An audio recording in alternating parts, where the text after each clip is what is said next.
Hello listeners. Now, you might think that when talking about the classics of literature, we need to be sober-minded, unfailingly polite, and deadly serious. But I could not fucking disagree more. I would much rather have fun. I'd rather that classic literature raises questions like this. Is food porn awesome? Is morality annoying? Does a good story need to have a plot which makes sense? And, most importantly, what's going on in the subconscious mind of the Monkey King? Well, we've got an episode that aims to answer all these and many other questions, and I will not be doing this alone. I'll be doing this quite the opposite of alone, because this is a mega crossover episode. We've got a small army of other podcasters who cover Chinese literature and culture lined up over this episode and the next two. Here's how it's going to work. So I assembled this small army of podcasters, and I was planning to have everyone in one episode, but there just would have been too many of us. The call would have had to have lasted hours and hours and hours. So I've broken us into two halves. We each chose a story to discuss, and it just worked out nicely that half of us had picked stories from like dynastic China, and the other half had picked stuff from like modern China, 20th century onwards. So for this episode, we're doing the classic stories. Next episode, we're doing the modern stories. And then the one after that, we're just going to have a big sort of party, or, Zoom hangout session, something like that, because it's going to be the 50th episode of the show, so I thought it would be good to do something fun. But yeah, that's what is coming up. I won't introduce my guests for this episode just now, because they'll be doing it themselves once the interview starts. But before the interview, I'm going to give you the TrChFic news, the translated Chinese fiction news. So first item, a very exciting book has just been released. It's available to order. Certainly in the UK, possibly in other places too, but definitely in the UK. It's Distant Sunflower Fields by Li Juan, translated by Christopher Payne. So this book is being distributed by Impress Books, and it's published by Sinuous Books. So I will just read the blurb for you guys so that you know what's going on here. Distant Sunflower Fields. An iron-willed mother, an aging grandmother, a pair of mismatched dogs, and 90 acres of less than ideal farmland. These are Li Juan's companions on the steppes of the Gobi Desert. Writing out of a yurt under Xinjiang's endless horizons, she documents her family's quest to extract a bounty of sunflowers amid the harsh beauty and barren expanses of China's northwest frontier. Success must be eked out in the face of life's unnegotiable realities: sandstorms, locusts, and death. While this small tribe is held at the mercy of these headwinds, they discover the cheer and dignity hidden in each other. But will their ceaseless labours deliver blooming fields of green and yellow? Or will their dreams prove as distant as they are fragile? So it's a non-fiction set in Xinjiang. So pretty interesting. I really do invite you guys to check that book out. I've read it myself, and Li Juan blew me away. Great book. Definitely not quite what I was expecting either. Might surprise you too. Now, the next piece of news, this is related to our last episode on Beijing Coma. So I believe I said during my interview with Ronald that as prep I'd read lots of Ma Jian interviews he sent me, and they're always pretty interesting. Certainly quite consistent in their focus and the line Ma Jian takes, as you can imagine.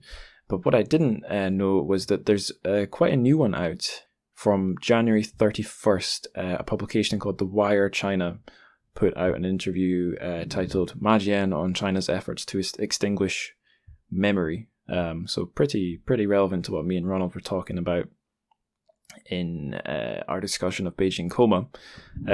Slight forewarning, you need to register to read this full article. So you got to click register on The Wire China. It's free, and it gives you like access to X number of articles per week or something. That you can also pay to subscribe and get unlimited access. But yeah, the article is free to read, but you do have to sign up to the site. for free. I think I've made that clear enough. The interview itself is, just consider it like the most up-to-date glimpse of what Majian has got to say, including, as you might expect, some stuff about the coronavirus. So yeah, that's there. There'll be a link to that and to Distant Sunflower Fields page on Impress Books in the show notes. Last piece of TrChFic news is some meta news about the show itself. It's just a repeat of last week's news that I've launched a mailing list. It's a MailChimp one. And I've set it up so that every time I release an episode, an email will be sent out. I'm holding off adding anything kind of my own creation just yet, because we've only got something like 16 people signed up. I'm thinking if 50 people, just an arbitrary number, but if 50 people subscribe to the mailing list, then I will try and regularly put some kind of news or behind the scenes or just thoughts out as a sort of a regular newsletter. But I think if there's not a reasonable number of people signed up, that would be a bit of a waste of my energies. But just another thing to see if it'll stick. So yeah, that is the end of the TrChFic news. Now it's time for the interview. Let's hear what one half of my massive Wenshui army had to say about some classic stories from the world of Chinese literature. You guys know my name. I'm Angus. I'm 27, going to be 28 not very long from now. Very scared about that. I did an English undergrad in university. Then I went off to China for a year, came back, did not a lot with myself, very small things. So I went back to Shanghai.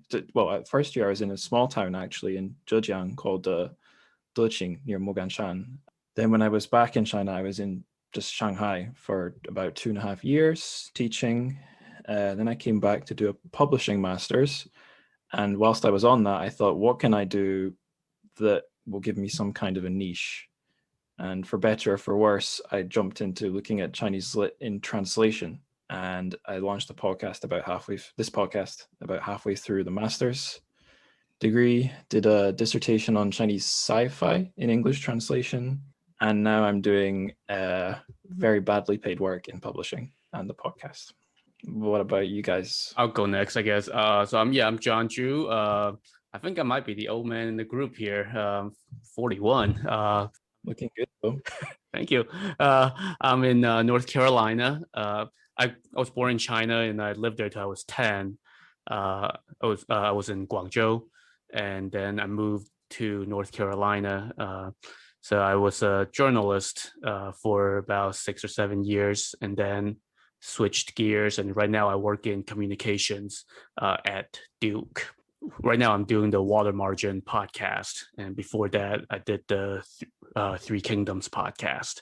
That's a good question, John. Do you in your work have any communication with the Duke campus in Kunshan, just outside Shanghai? I work in the Duke Graduate School, so our admissions office works with them. Right. A fair amount because we have a couple programs, graduate programs based there.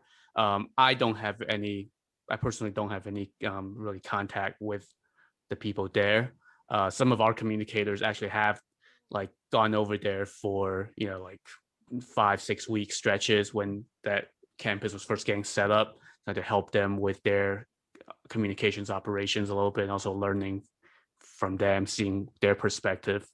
So yeah, maybe eventually there will be an opportunity to go over there again and see.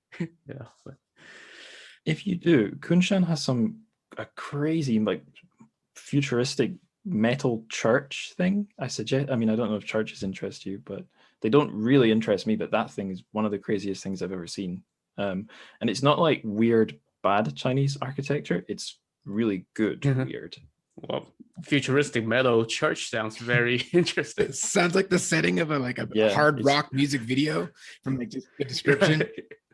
Yeah, you could do that if the weather was when I was there, it was really sunny. So that's a strange mental image. But if it was a stormy day, yeah, that would be cool.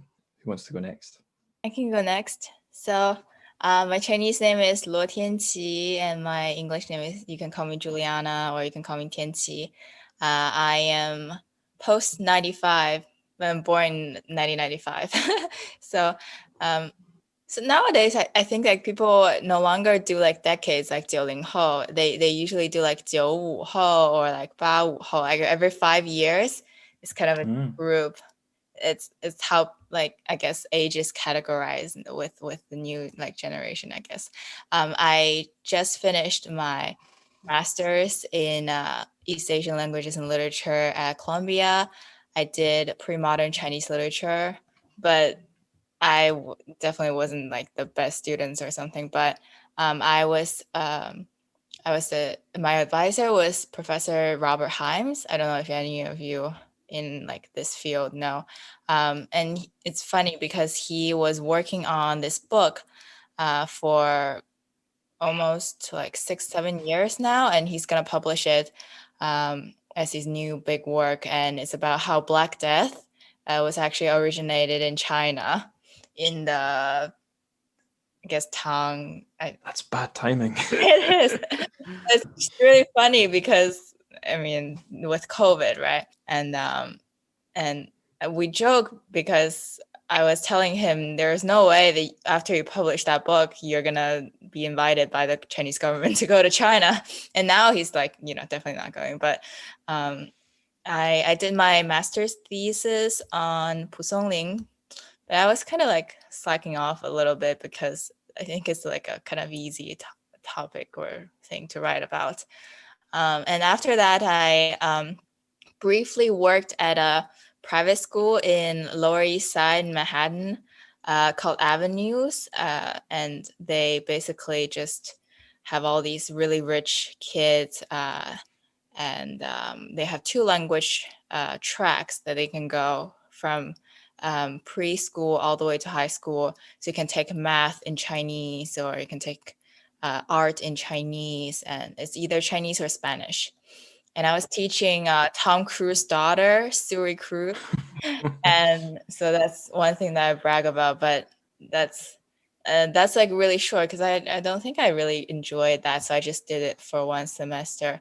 And then I'm working for HBO now, translating basically. I got to jump in here because that's not eerily similar, but a bit similar to what I was doing in Shanghai. I was at Shanghai High School International Division, Shanghai Zhongshui Guojibu. Nice. So, I mean, it's in the international schools kind of league in Shanghai. It's a cheaper one, but it's a prestigious. The Shanghai High School is a prestigious one. So we had a lot of rich kids, some smarter than others. But we didn't really have anyone really high up because it's not such a fancy international school. But we did have Yao Ming's kid, the basketball player. I don't think I ever taught that kid. I might have met. I don't know if it was a boy or a girl. You probably saw him 'cause he was like a foot taller than everybody else, I bet. Yeah. Well, yeah. It was perfect. I was sitting in a primary school classroom because I was a substitute, so I did all ages. But I was doing a primary school parents' evening, and I was facing the corridor. The classrooms were lined along a corridor, and that wall was like, door was here, no windows at door level, but above the door there was like these thin strip windows. And I looked down, I looked up, and there was like a head, like a Pusong Ling story, like a head floating about 9 feet in the air. And I was like, oh shit, that's Yao Ming. And yeah, that was the one time I saw him. It's funny you bring that up about Yao Ming. I read an article last night about how like the first thing he had to learn was how to talk trash when he started playing in the NBA. And so now he like goes back and plays with his buddies in China, and he like talks trash in English to them, and they have no idea what he's saying. And I always thought that was really funny. Maybe they'll learn a few things. Yeah, during the parents' meeting, I was hoping that I would see Katie Holmes, which is Syracuse mom, because I used to watch her TV shows, which is like in the 80s, like Dawson's Creek or something. I know it's the 90s. Don't make me feel old now. any older. Yeah, and I heard she only went once. I never saw her. She only went once, and every parent were like starstruck. So like, looking at her like, yeah, seriously, very, very good. Yeah, very sweet girl. That's good. Mason. Yeah, so my name is Mason. I like long walks on the beach. No, horseback. No. So I'm from Oregon. I was born and raised here. In high school, I studied abroad in Taiwan through Rotary for a year, and then I lived there for an entire year. Returned to Oregon, and I got my bachelor's, my undergraduate in Chinese language, with a focus on literature. It was mainly Qing dynasty literature, but they just said literature. And then I lived in Taiwan for about 5 years after that.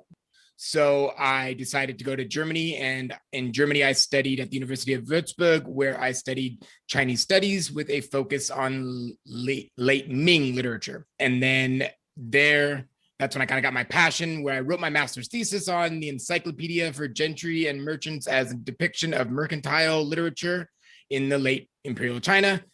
Route books. It was about merchant route books. And that wasn't what I wanted to do, but my professor needed it for his studies. So we kind of scratched each other's back. And then he introduced me to a whole bunch of short stories like xiaoshuo and that kind of stuff. And then I started translating these stories into English, because the English translations were garbage. And my German friends were like, or not garbage, but they just use words that nobody uses in the last century. So I started translating these and telling these stories in modernized versions. And then I got the idea for my podcast last year during quarantine, which is where I take traditional Chinese fables and short stories and I translate them into an English version. I will be honest, unfortunately, I have to go in a little bit. So I'm sorry I have to leave early, but I wish I could stay here for longer and chit chat with you guys. Is it half an hour you've got? About 20 minutes, because I do got to put on like shoes and pants and real pants. Like, okay. In that case, maybe we can skip the intros when we're doing the interview, and I'll just use these and maybe edit them down, and then that will save you some time. I'm sorry for this whole thing. I just got kind of some big news that I kind of needed to do. No worries. So, Yang, tell us about yourself. Hi everyone. Yeah, my Chinese name is Li Yang, and I came to US in 2012 for grad school.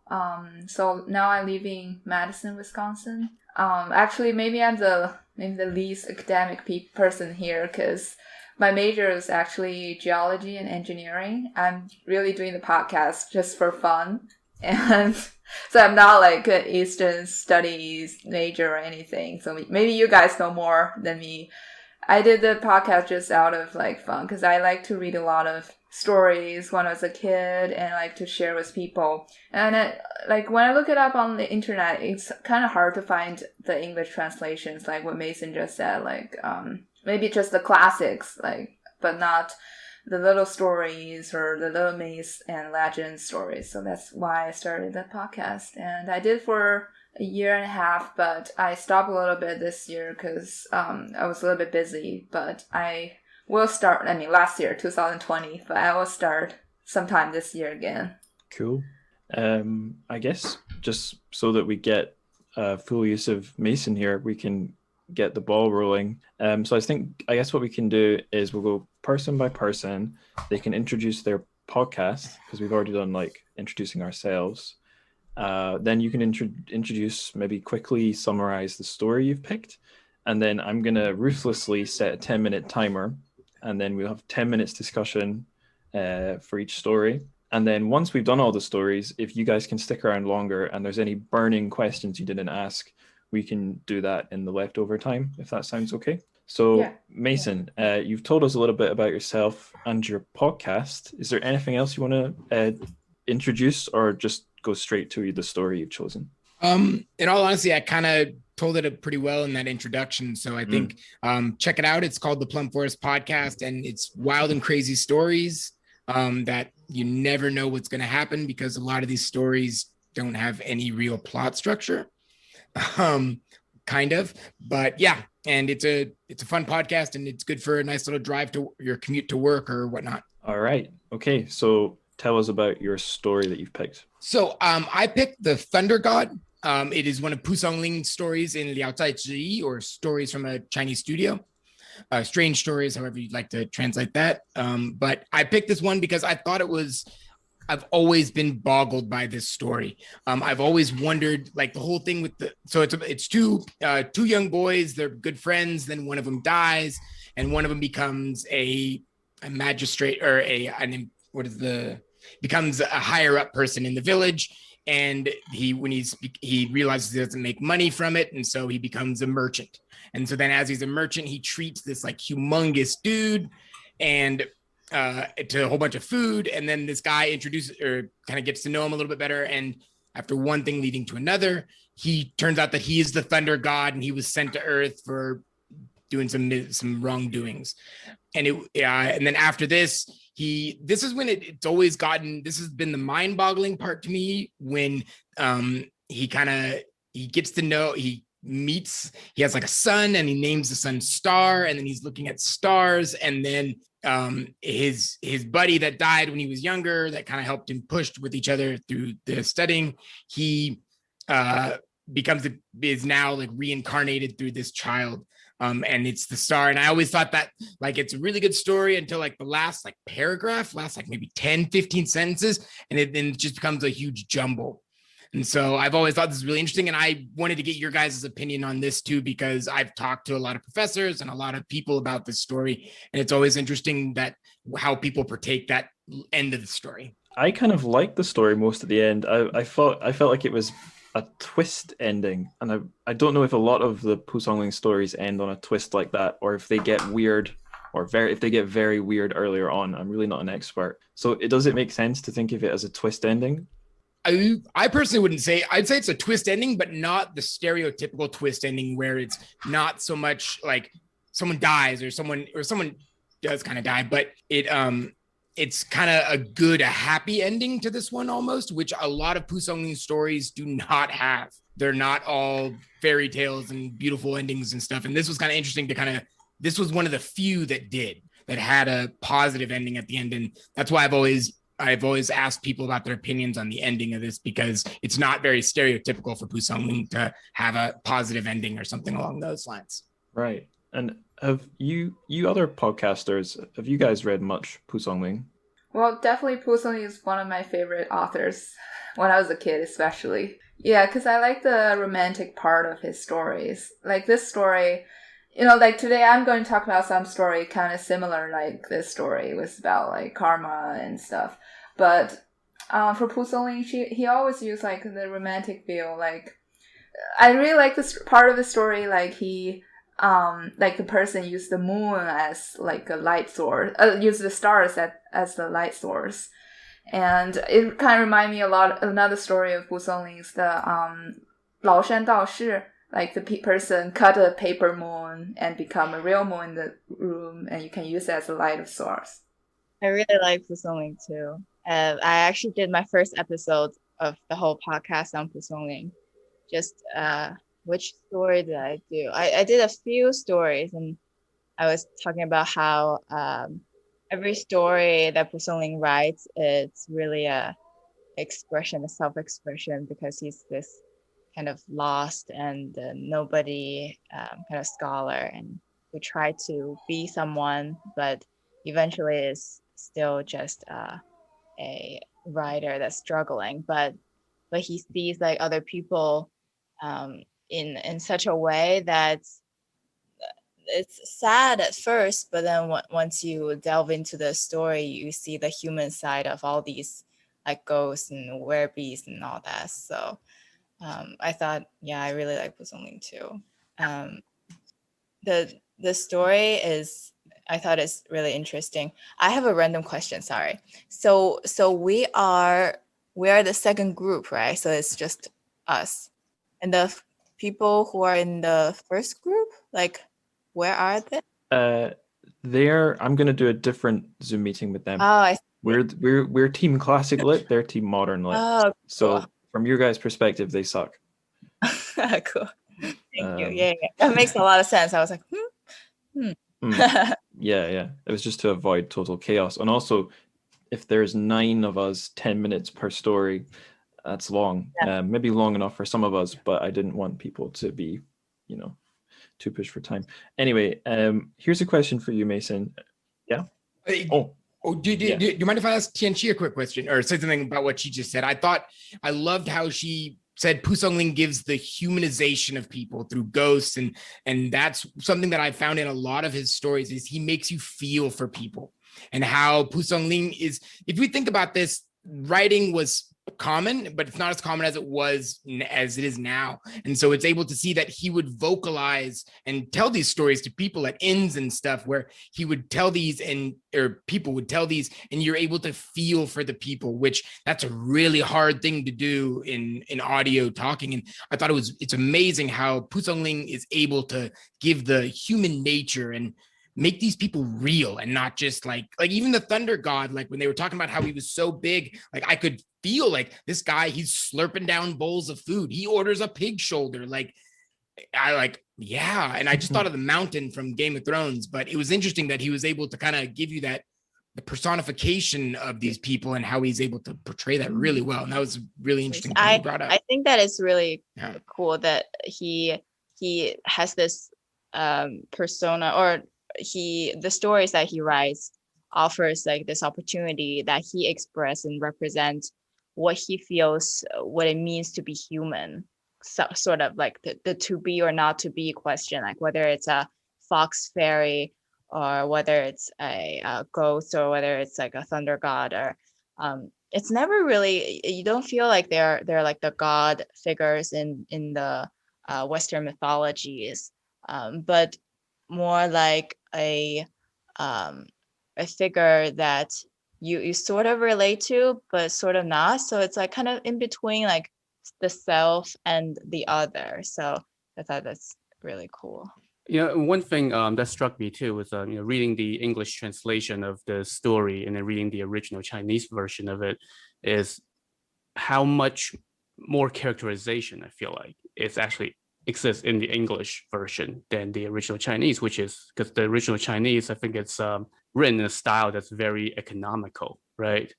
I was disturbed by how short it was. I was like, have I got the wrong story here? But because the English looked like a short story, right. Chinese looked like it, I don't know, it might have been a flash fiction or something. It's like 3 paragraphs. Yeah. A few sentences sometimes.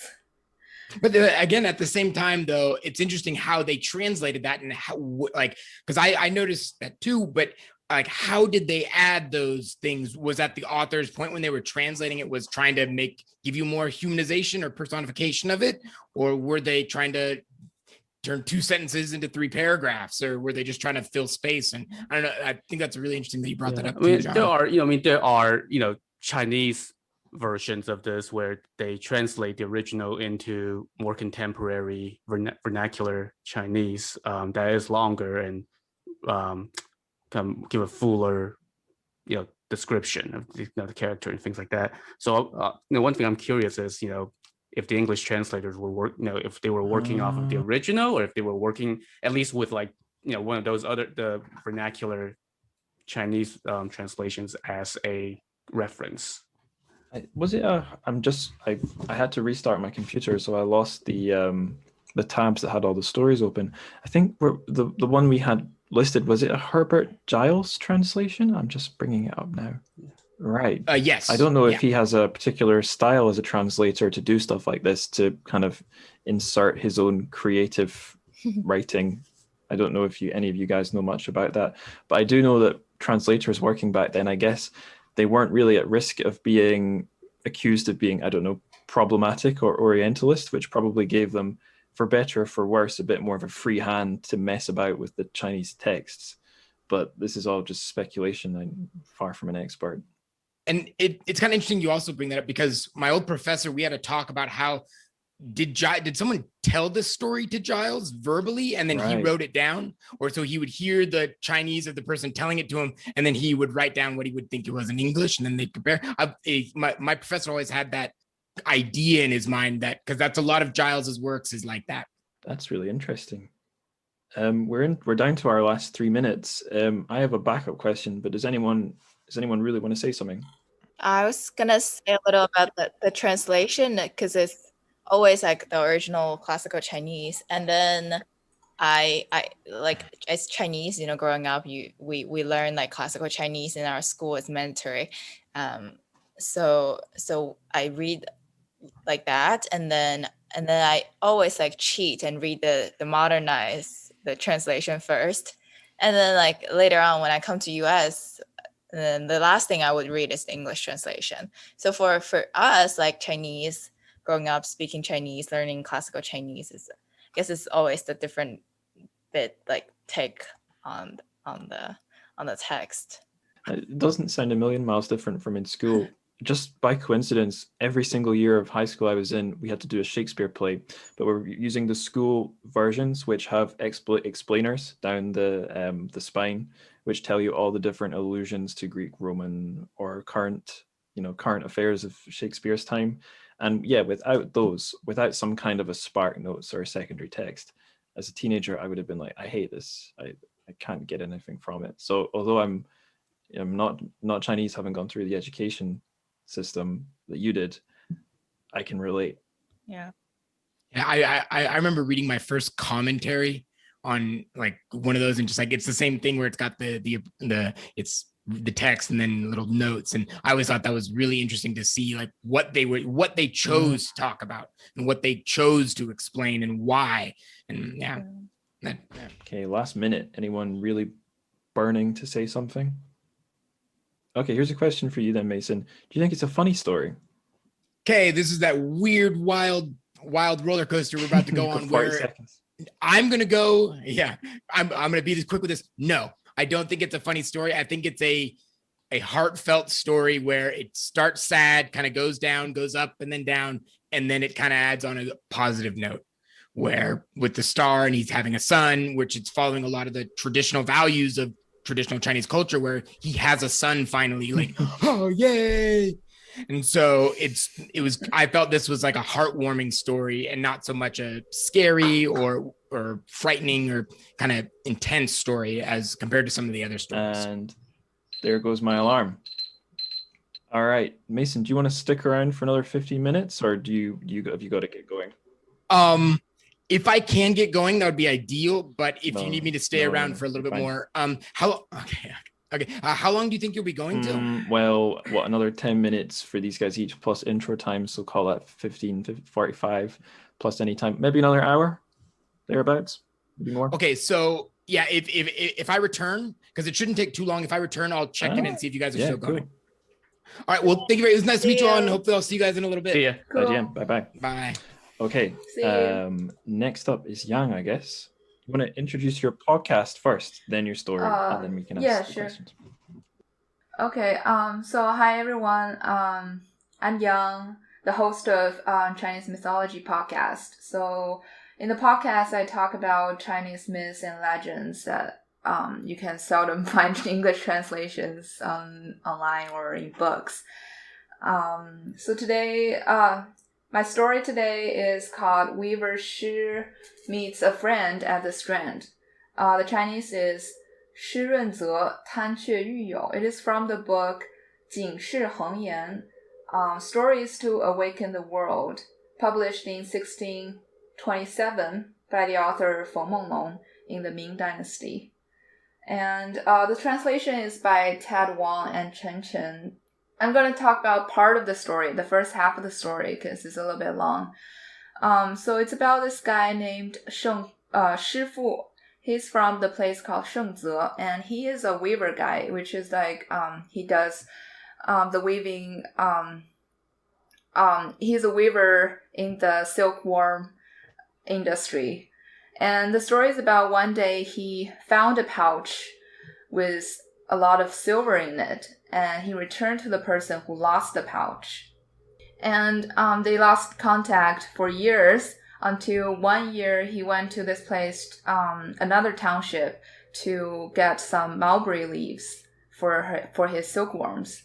And he accidentally met the guy who lost the money again. And the guy who lost money is called Zhu En. So Zhu En was really glad that after so many years he met this person again. So he let him stay at home and tried to make a feast for him. Zhu En asked his wife to cook some rice with chicken for Shifu. However, Shifu said, I don't need the chicken. We just have fun and eat something else. After the dinner, Shifu stayed at Zhu En's house. During the night, Shifu heard some sounds of chicken, and he ran out to see what's going on because he thought the chicken was chasing after by a weasel or something. And as soon as he ran out of the house, he heard the crash. And when he looked back, he saw actually his bed was crashed by some axle falling down from the roof. It's a really long story. And Zhuan came to see him and say, "Oh, I thought you were." Zhuan actually saw the sound of the chicken, and he thought it was a whistle chasing after chicken as well. So he was outside checking when he also heard the big crash. So it turned out Shifu was saved by those chicken because if he didn't come out of the house, he will be crashed. He will be died. And Zhuan said, "Oh, because you saved. The reason you were saved because you didn't eat this chicken last night, so you were saved by this chicken." Yeah. So it started to rain the next morning. After breakfast, Shifu prepared to leave. Well, Zhuan said, "What about stay another night for another day? Because we haven't seen each other for all these years." Shifu just say, "Okay, we can leave together tomorrow. I can leave tomorrow." So so the next morning, a powerful windstorm actually blew up, and Zhuan exam says, "It's heaven's will that you should stay with me instead of going further on your trip, because everyone who will cross the lake must be in peril." And Shifu agreed that the windstorm is truly unexpected and fearsome. So after the rain stopped, Shifu and Zhuan started their trip back home. When they arrived their township, the neighborhood all came out and asked, "So did you get the mulberry leaves?" And Shifu said, "Oh, actually, I got those mulberry leaves from a friend I know from years ago. I didn't actually go across the lake." The neighborhood was, the neighbor was like, "Oh, you're so fortunate, because we're wondering if the people who cross the lake actually, we're wondering if the people who cross the lake are still safe." And when Zhuan and Shifu finally back home, they heard some sound of whipping suddenly arose in some neighborhood houses, because apparently the boat Shifu took with the other companions actually capsized, and all the passengers on the boat died and drowned, except one person who returned and bring back the sad news. And Shifu was appalled, and he came to Zhuan and said, "Oh, my big brother, if you hadn't persuaded me to stay for for another night, I probably will suffer the same." So that's pretty much the first half of the story. Like Shifu, it's basically like this person Shifu picked up some money somebody else lost, and he got good fortune after returning back those money to the person who lost the money. Okay, something I was really wanting to say at some point in the episode was, so I've listened to all of your guys' podcasts a little bit, but maybe the one that I've got strongest memories of, Young, it's your podcast, because I would listen to it a lot when I was doing my master's in Edinburgh, and I would be usually walking to work. It was my only exercise in the week. So I took a long walk, and I remember listening to your podcast with your husband. He's the co-host. So you're telling him these often quite strange and obscure stories.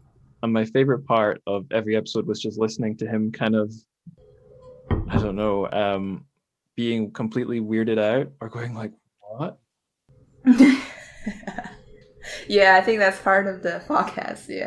Yeah, I just felt anyone listening I thought they had to know that about your podcast, because it makes it stand out in my memory. Because he doesn't know anything about like Chinese stories, or especially Asian ones, so he probably asked some questions that everybody else, like a lot of people, ask.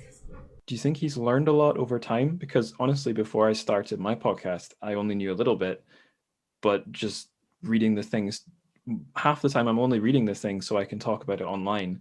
but cumulatively it's added up to, not being as knowledgeable as you guys or Mason, but just over time, I feel like I've picked up a lot. Do you think he's learning? Do you think he's got a good foundation in old, strange Chinese stories now, or do you think he's still lost? Well, I think definitely not, maybe not the story itself. Probably don't remember exactly what happened in the stories, but you definitely get the idea, or you kind of start getting to know the Chinese culture and the values. Right. Okay. Yeah. I'm going to use that as a starting question for our discussion. I've just started the clock. Do you think there's a lot of traditional Chinese values in the Weaver Shu story? Yeah, for sure. Actually, I really like the stories in the series by Feng Menglong San Yang Er Pai, but I don't actually like his way of writing because he's really actually I skipped the part because he really likes to tell people, oh, this is about the moral, blah blah blah, this is the value, blah blah blah. It's really annoying. Because when I read story, maybe it's my personal preference, I don't like to talk about the morals because in my podcast, it's the same. I don't like to tell people, okay, maybe author want to say that the moral of the story is blah, blah, blah. I just want to tell people this story, and then people can get what they want from the stories. Yeah, and Fomolo definitely like to talk about values a lot in his stories. Right. I guess maybe that's common for a lot of ancient literature or even old literature from a lot of the world. There wasn't the same sort of fiction industry that we have now with novels and stuff and ideas about how you tell a story in first or third person, blah blah blah. But then again, I guess we've already done one Pu Songling story where, as far as I'm aware, Pu Songling never tells you, here's a good person, here's a bad person, here's what to think. So do any of you guys have a question on the tip of your tongue? Not a question, but just going along with the idea of how moralizing the story is, that also kind of stuck out to me as well. It in many ways kind of reminds me of when I was growing up in China, and they would try to teach you proper behavior in schools, and it reminds me little stories that they would tell you like that, right? The other thing I think about too is that I feel like the way these stories are written, I think part of the aim was that they were written in part to be told orally. So I'm imagining a storyteller, I don't know, in a tea house or something, and telling these stories. And I guess that's in that way I could see where at the end, the storyteller may just use that the moralizing lesson. And today's lesson is that blah, blah, blah. So I could see in that. Yeah, but then I guess the other thing that I kind of noticed about Feng Menglong's stories is that the way he structures them, he always opens with these one or two little smaller anecdotes that are related to the larger anecdote. And since we're talking about this on a podcast, it's kind of funny because it struck me that it's almost like he needed a little extra filler to make a certain time or something, right? He kind of yeah, so okay, let me group two or three stories together. Yeah, I currently do a freelance job writing children's stories for an education company, and they pay me 7 cents from a US dollar per word. So there is it's good pay, and there's strong incentive to just more adjectives, some description. Kenchi, are you gonna? Do you mix your sorry, this is off topic, but I just couldn't help. Do you mix your Chinese stories with the writings that you do, kind of giving them some moral tales that are influenced by you reading, knowing all these stories from China? I think something I had to remind my Chinese friends, they would say oh, in our culture, there's lots of emphasis on family, on morality. And I was like, well, I went to church the first 12 years of my life. There was a lot of, and my primary school that I went to they were very fixated on God and Jesus. And maybe one strength of Christianity, at least the New Testament, is there are some quite good short fables, but they're often, the teacher or I went to Sunday school as well. And every story ends on, here are the morals. You should learn the morals. They don't really end on a discussion about, well, they could end on a discussion, but you couldn't deviate from the meaning you were supposed to get from it. So again, although I'm not Chinese, I wasn't brought up with these stories, what you guys are saying about being fed the story with the meaning and the moral, I can relate. That describes a lot of my childhood. Not so much my high school, cool. but it stopped in high school. I went to a much more secular school, but yeah. Well, that's the one reason I like the Brother Grimm story, because they're so dark and you don't really know what's the moral of the story. Yeah, I grew up reading Brother Grimm's story too, and I took German in college when I came to US.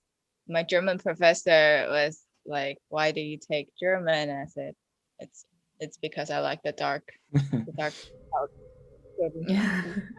Yeah, I really like Momo Long's stories. I think it's actually in I don't know, I'm generalizing, but in academia, I think it's a big trend to interpret like Momo Long's like all these 话本 like 小说 stories in a new light kind of, and also to dig them up because Momo Long wrote so many stories and not all of them are translated.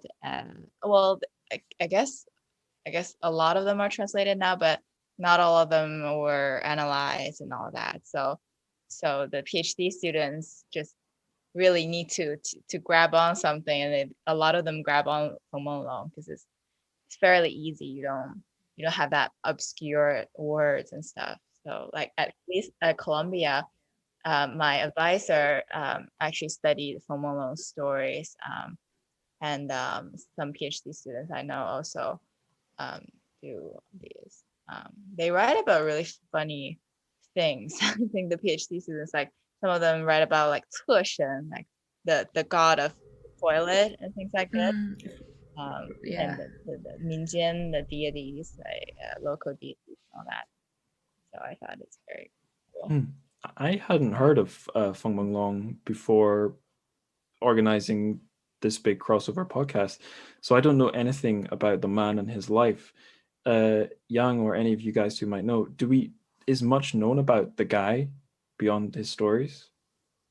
Yeah, he's I mean I think he's a well-known historian, and Right. he was a court official too, right? I think and I believe he and his brothers, like he has two brothers, and I think they were all well known as scholars.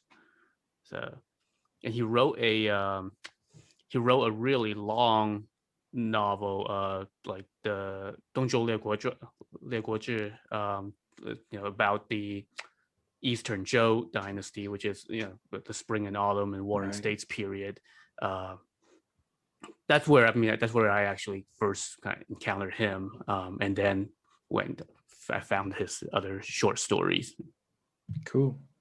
Yeah, I know that Chairman Mao's favorite, like this is like rumor has it that favorite is like 三言, so which is 警世通言, 行世恒言, and 喻世明言. So these three short story collections are like quintessential like Chinese 白话小说. I think Lu Xun writes about 白话文, 白话小说, and all these.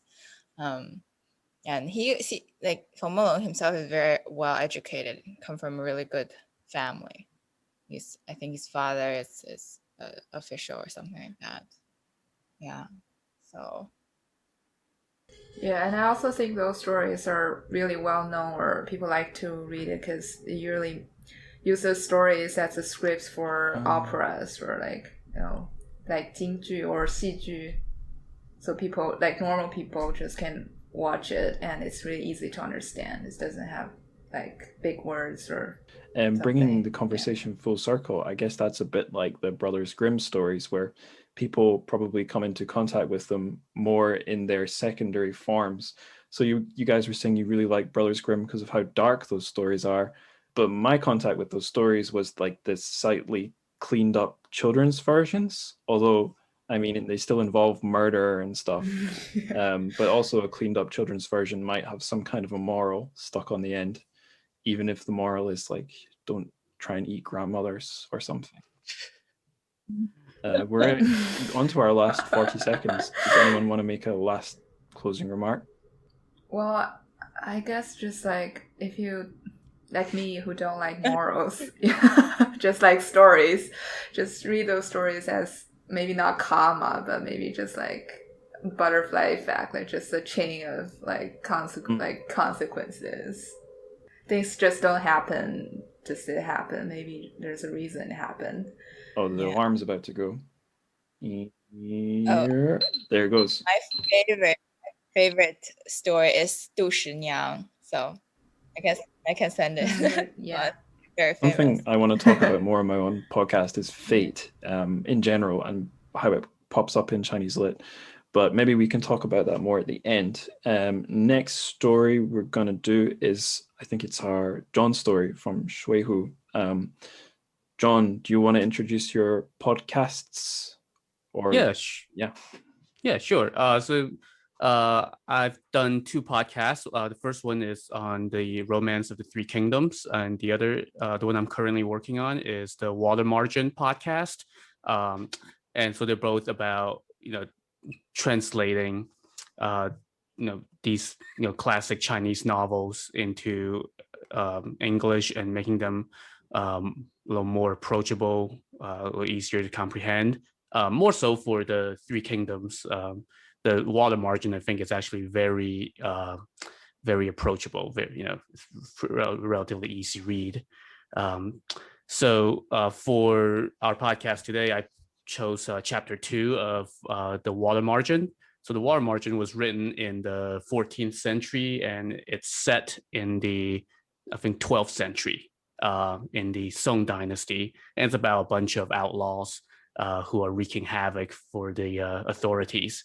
And one of the reasons I really like this novel is that it paints this really rich depiction of all levels of society, all the way from like emperors to lowly layabouts and all the levels in between, like paupers, peasants, princes, and kings. So and that's also why I picked this chapter, because I think in this one chapter, we get all those, we kind of get a glimpse of all those different levels, right? We follow Gao Qiu, who starts as a riffraff, basically, and he gets exiled, and he's scrounging by in a gambling den, and then before long he somehow becomes a member of a prince's entourage, and then rises to become a high official, and that prince becomes the emperor. But then from there we follow a like kind of like a rank and file drill instructor in the army, who then takes us like out of the capital, goes into the countryside, and then we meet some farmers, we meet landlords, we meet their servants, and then eventually we run into some bandits. So just in this one chapter, we get this nice cross section of all these different levels of society. And the thing I like about this novel is that a lot of times the most interesting parts are the little interactions that happen in like the middle and lower rungs of the society, rather than anything that's like happening in the palace or at court. And this chapter is kind of nice illustration of that. You've sunk my first question, which was going to be why this chapter, but that's good. Well, there you go. Right, I'm going to start the timer. Oh, actually, before I do, so a thing I really like about John's podcast, this is a cheat anecdote, because I figured, John, if I'm going to really listen to your podcast, I should do it as a big binge. So I actually only have ever listened to 1 or 2 episodes, but I'm planning, when the opportunity presents itself, to power through one of them. But what I want to say is you should follow John's social media for the podcast, because it's the best use of Lego I've ever seen. It's so cool. It's like chapter by chapter with perfect. I don't know how, I didn't realize you could make your Lego man look so much like, you could create such a good dynastic Chinese scene from them. It's amazing. Yeah, well, you should thank my wife for that, because so I started doing that with like a little bit on when I was doing the Three Kingdoms podcast, and then when I got to Water Margin, I was like, oh, because for Three Kingdoms there were like I could just go online and actually found Three Kingdoms Lego sets. Amazing. But then when I got to the Water Margin, I was like, oh, well, there isn't any like Water Margin stuff out there. My wife heard that, and then for Christmas one year, I think she went and actually like got different Lego sets and built a bunch of Water Margin characters. And this is from somebody who, is not all that familiar with the Water Margin. So she did a ton of research into, she went online, found pictures from TV shows and comic books and whatever, and built Lego characters that if you knew the characters and you looked at these Legos, you immediately knew, oh, that's so and so. So so she is the enabler in all this. That's amazing. I wasn't expecting that. Okay, I'm gonna start the timer. And I'm gonna be the token Westerner again, because this is at least two of our stories involve like feasting and eating together, and I remember I'd never thought about the significance in that of feasting or eating in literature until I read it was a chapter in a book called, what was it, Breakfast with Socrates, that breaks down a day and analyzes each part of the day using philosophy. I think it was all Western philosophy. And when it got to like mealtime, the writer talked all about Beowulf and how it's basically a book about eating. Everyone feasts together, the monster eats people. And I know in this chapter, everyone kind of bonds over a meal. Is that a big thing in all of Water Margin? Like dining together? Is there much we can say? Well, I think every other page there's like some kind of feast. Right. Once you get going in the story. So I think, yeah, you're right. Feasting is definitely a significant part of the social interactions, right? And one thing I really like about the Water Margin, one of my favorite parts is when the main character Song Jiang goes to he gets into trouble, he gets exiled to, but his dad bribes the court to exile him to a nice vacation spot. And there's like a whole chapter where he's basically going around with a couple of his friends and dining at these famous restaurants and things like that. And that's kind of one of my favorite parts. Food and feasting definitely play key parts in these social interactions. And since this novel is so much about these kind of social interactions, so we see that a lot. So it's like literary food porn almost. Kind of, yes. That's reminding me of when I read Song of Ice and Fire. There's some insane descriptions of food in those books, and it's like, that's why George R. R. Martin is perhaps such a large guy. Yeah. Yeah, and with the Water Margin, one of the interesting things is that it's not just like a feast. Like the author gets into very specific, talking about like specific vintages from of wine when they're in a certain area. So yeah, you're right, it is kind of like food porn and booze porn, drinking. Yeah, yes. I've read a few Chinese stories where it's like there's an author, Murong Shuesun, who likes writing about kind of corrupt guys in business and politics, and there's like long sections where it's like just what they ate, how drunk they got, and it's like, yeah, this is cool. I'm enjoying reading this, even if it's not really a plot. Anyway, I'm going to stop talking. Tianqi and Yang, is there anything you want to say? Oh, I was gonna go on the food point because I took one class with the professor on Buddhism at Columbia, and he would make the dessert that's from the book, and then he would give it to us in class. So that was really cool. He's a really, really delicate cook. So, but a lot of them are like very simple because it's like from some like novels on like Buddhism or something. So it's very like 全素. So it's all vegetarian or vegan actually. Cool. So I have a question on just in general, like on how you would recommend your readers to approach such a violent novel, like all the violence inside and then the killing. Yeah, it is very violent, right? I think about it in context of if you read the like some of the ancient Western epics like the Iliad or the Odyssey, right? Those are also kind of equally or very much filled with violence as well. So I mean, I would read it from that perspective that it's the maybe perhaps the ethical or that part of the times, right? Kind of reflective of the times, and I feel like, and also, kind of having grown up in China, but also spent significant time in the US, I think in Chinese culture in general, just there's like a greater tolerance for it, at least like language or depiction of violence versus in the West, where I think they kind of freak out, like that's a lot more sensitive. But then there are things that are more taboo in Chinese culture that the West would just kind of shirk off and like whatever. So that's kind of how I view it. That makes me wonder if there's a difference in Western and Chinese stuff, not in how much does violence appear in literature, but does violence being in the story affect whether people think it's high literature or low literature?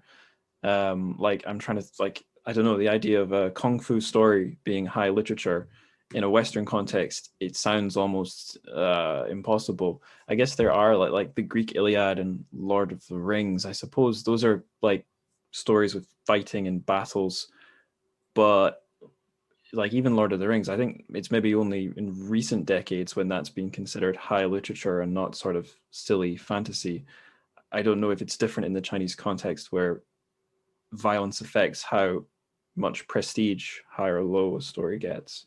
I feel like when we were growing up, we are taught that the novels are great because of their 现实意义. So the meaning that they reflect the society at the time, and they reflect like how, say, corrupt the government was, or how people were living bad, and then like there were hunger and poverty and all that kind of thing.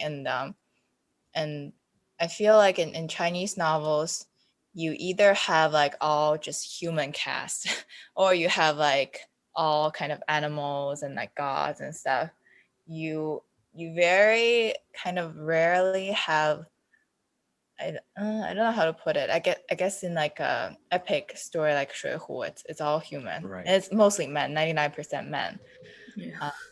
Yeah, and they, and you just don't get kind of a god descends and then try to save everybody scene.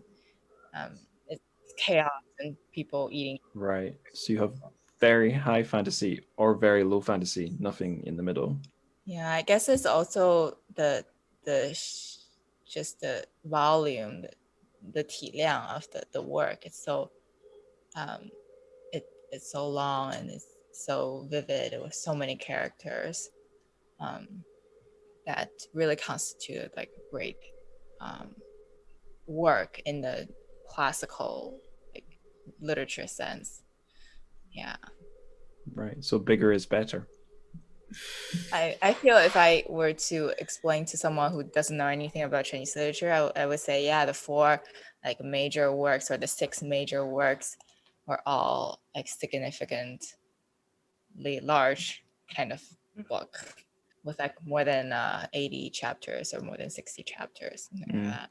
I have a bit of a disclaimer here. So some of the publishing work I do is it's working for a publisher that does Chinese literature and English translation. And I guess they're trying to do a lot of great literature, or there's also some adaptations of TV shows. And these are big, big, big books in the original Chinese. And then when we translate them into English, it's just like translating English into German. They expand. And then that becomes a problem because it can't be contained on one book's spine. So it's like, oh, we need to do a multi-volume work. And I guess we were talking earlier about early translations of these classics. And as far as I'm aware, a lot of them would just chop out chapters, either not even just to make it more readable, just to fit it on one book. But how do you decide which chapters to chop off? Yeah, well, I guess you have to read it all first to know which ones are central to the plot and which aren't. But we got a minute left for this one. Young, you've not said anything yet, I don't think. Yeah, no. Well, I mean, like, for the 4 greatest Chinese classics, well, 水浒传 is not one of my favorites. I guess, like, maybe I'm the stereotype one because I like 红楼梦 the most. Like, people always say the guys like the 水浒传 and the girls like the 红楼梦. But anyway, I mean, like, 水浒传 definitely for me is like the wild one, like as a person, not like 西游记, like Journey to the West, but it's like as a person, you have the free spirit, sort of free spirit, and you just kind of like, okay, I'm done with my life. Like I can't tolerate it anymore. I just need to do something. I need to change something. And yeah, for the food porn part, when I was a kid, I actually never read the whole book of 水浒传. I watched some of the TV shows. Yeah, because it was like it just came out or like just released when I was a kid, and I always like dreamed like one day I can just like those guys and just go to the restaurant. They say, "Hey, I need some beef and alcohol," and that's like right, like everybody knows like 2两牛肉, like some beef and alcohol. That's made me like a wild person or wild like grown up. I Awesome. guess That's a good note to end that one on. The beeper just went there. So our last of our 4 stories, it's another one of the massive classics. It's I'm just going to call it the Two Monkeys chapter from Journey to the West, Shiyoji. Tianqi, this is your one. But first, do you want to introduce your podcast? Yeah, so I am Tianqi, and my podcast is called Stories from a Chinese Studio. I kind of took that name from Pusongling because Pusongling writes, the strange tales from a studio, the strange tales from. Anyways, so I did my master's in pre-modern Chinese literature, and while COVID hit, I realized that I have a lot of time on my hand, and I really want to do something to make sure that the papers that I wrote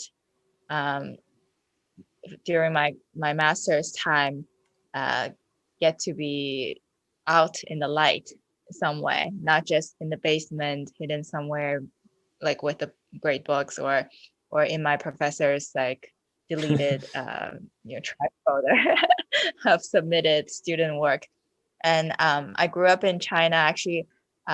Where I lived most of my childhood is really close to Yonghegong in Beijing, which is the Lama Temple, and really close to Ditan, which is the temple of not temple of heaven, but the temple of earth, I guess. So I was exposed to a lot of like traditional Chinese culture and literature, and of course, when I was doing the podcast, I kind of got a little bit lazy. I put out my podcast mostly like in a more written form that are extracted from my papers. But I hope that my audience like it.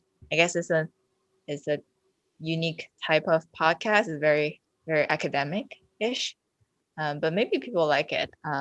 And I picked Journey to the West because I think it's among the most popular Chinese literature out there in the West, and there's a lot of big TV adaptations, let alone like the cartoons and the animated stories, all over since like the 80s that they did the TV show, and I found it to be the work that influenced me the most growing up, not just because every kid watched the TV show, but also because it really teaches you like how to get over the difficult journey that is life. Really, like he encountered 九九八十一难, the 81 difficult difficult monsters or something, and we in our lives also encounter all these different difficult times, and how we toughen it up and then go through them. It's what I get from it. Yeah, I just really like interpreting stories and sharing it and getting feedback from my friends who listen to it. And I'm hoping actually to do interviews with like other podcasters like you guys. So I would really love. I just started it last November, so very like new. To just talk about like how Chinese literature influenced you, or like your favorite stories and all that. And I picked, I think, the most existential chapter out of all of Journey to the West, I feel, is 真假孙悟空, the real and the fake monkey. And I think that in TV shows, in literature, there's a lot of kind of stories about, oh, there is this person, the self, and then suddenly there's a twin, or there is another of him, and we can't distinguish like who is who, and that gives us kind of an existential crisis. And I feel it's also kind of philosophical in a sense, and also filled with conspiracy theories, that people often, when they talk about this chapter, they would ask, the first question would be, oh, so did Sun Wukong, the real Sun Wukong, actually kill the fake Sun Wukong, or the fake Sun Wukong that took over? And we were just watching the fake Sun Wukong, and we didn't know that it was actually, the fake one that went along. And in a more like meta sense, if it gives us a sense of like disorientation and like confusion and anxiety, just from the fact that, oh, this character that we so strongly believe in the goodness or the loyalty of the Monkey King to the master, that he somehow had an idea of ruling or like taking on the journey all by himself. Kind of, if you see it in a corporate sense, like if this person that started Apple with Steve Jobs, and while they were doing the company, and suddenly he decided that, oh, I am not going to work for you anymore. I'm going to go on my own journey, and I'm going to take over. I'll start my own company, and I will recruit the people that are just the copycat of what you have, like my previous coworkers, which is what happens in the story in some way.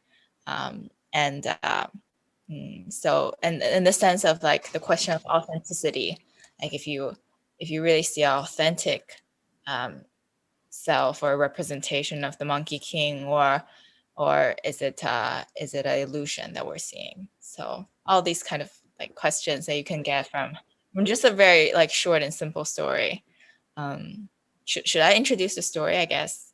Yeah, if you want to, like, you've introduced the kind of big theme, but maybe you could summarize the plot for anyone who's not read it.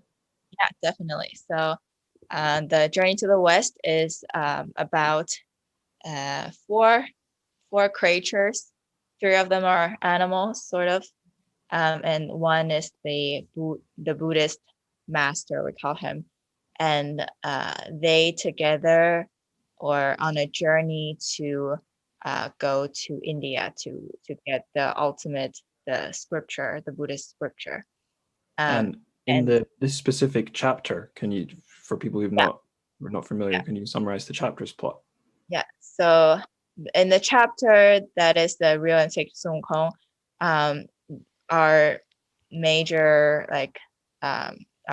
character Wukong, who's a monkey, was really sad because he killed a bunch of like the thieves for his master. They were stealing him and trying to kill him. And then his master, of course, being a Buddhist, was really angry and that he was killing people. So he said, "Oh, I'm not gonna have you. You should leave me," basically. And then he was really sad, and then he ran away to the god, and say, I'm gonna argue about this. I'm sad. And then his other two 徒弟, the students, I guess, the pupils, they went off to find the monkey, but instead they encountered this monkey that is called Liu'er.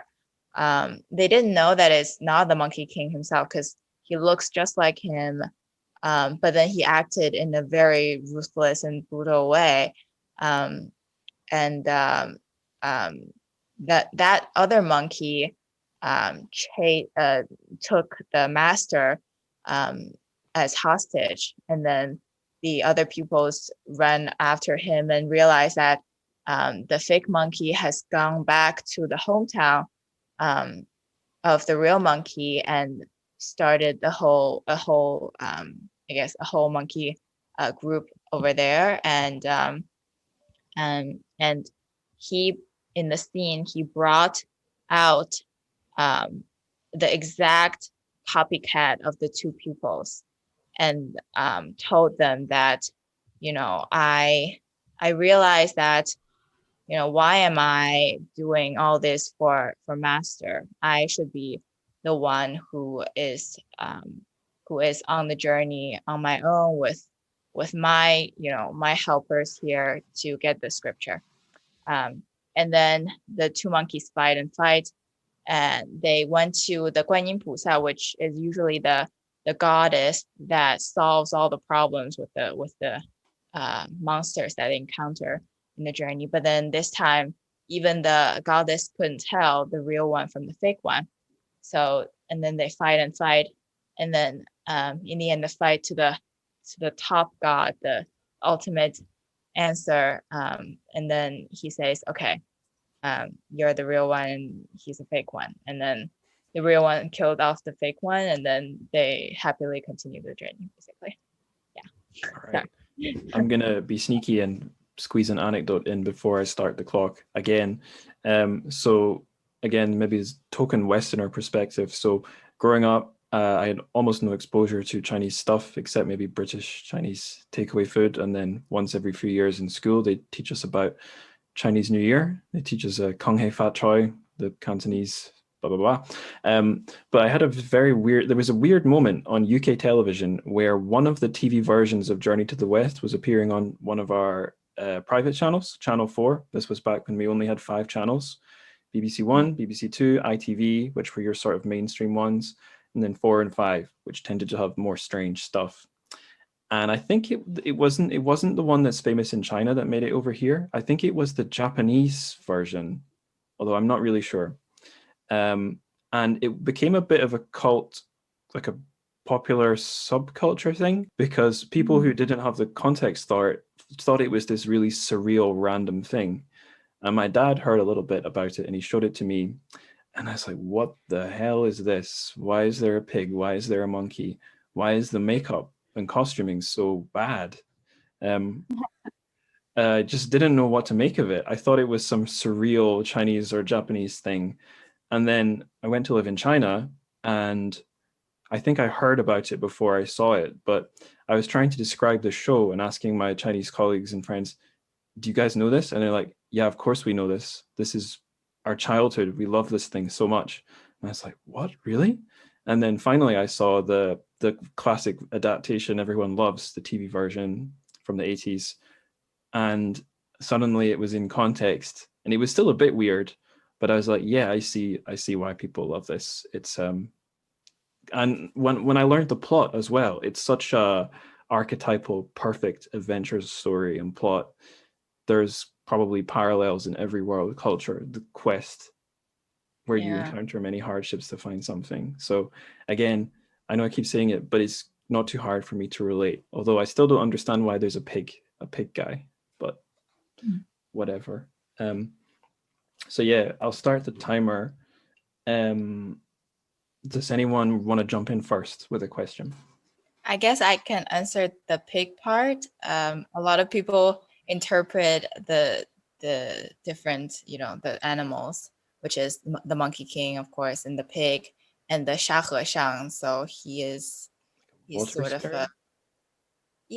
like kind of human-like, but not really. He's the one carrying doing all the labor, carry stuff. And then of course there is also Bai Long Ma, the horse, that Tang Seng, the monk rides on. And they say that it represents different parts of human nature. Like, for example, the pig is, the laziness and the greedy pig, and then the Monkey King is kind of the brave part, but also the kind of the impulsive. It's like the impulsive, rebellious, easy to be irritated. type that you need to contain. And yeah. Yeah. And that's why in this chapter, you really see that the Monkey King kind of as if you interpret it as like part of the human nature, he rebels. He really thought that he could take over. He could be the one, not the follower, but the leader, sort of. Right. Yeah. I actually have my own amateur psychoanalysis or something here, because I think whenever you have a doppelganger, it's just inviting you to analyze it. And a thing that struck me, I saw a movie version of Journey to the West. That was the first time I really saw it properly. And the thing that struck me was this monkey is like hyper violent. He's unstoppably powerful. He's like a Dragon Ball Z character. You can't stop him, and he seems to enjoy or not care about how much damage he causes. He's kind of I found him kind of scary in a way, because he's almost got no weaknesses, it seems.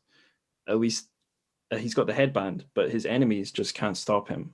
So I found him kind of like freaky, coupled with the fact that it's a guy dressed up as a monkey. Yeah, it scared me.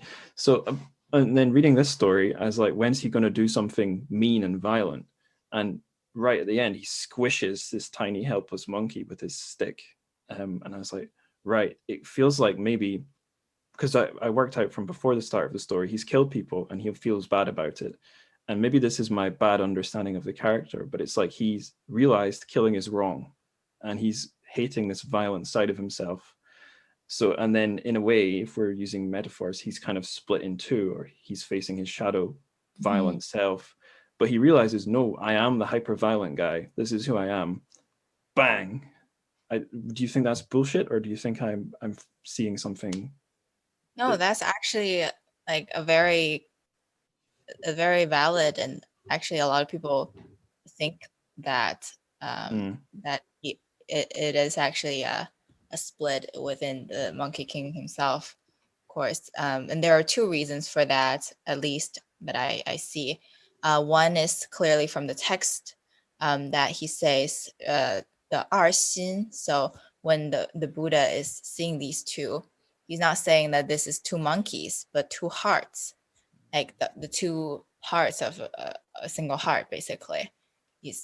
Which obviously we interpret it as the two sides. One side is the obedient, the good side, and another side is like the try to be like violent and kill people side. And another one is the fact that the goddess, like the mere god, kind of not the mere god, but the lower level god couldn't tell, but the really high level god could see it right away, that which one is real and which one's fake, is kind of, I think, because the god knew all along that this is a plot that the Monkey King is putting on himself, kind of, that he put on this whole show.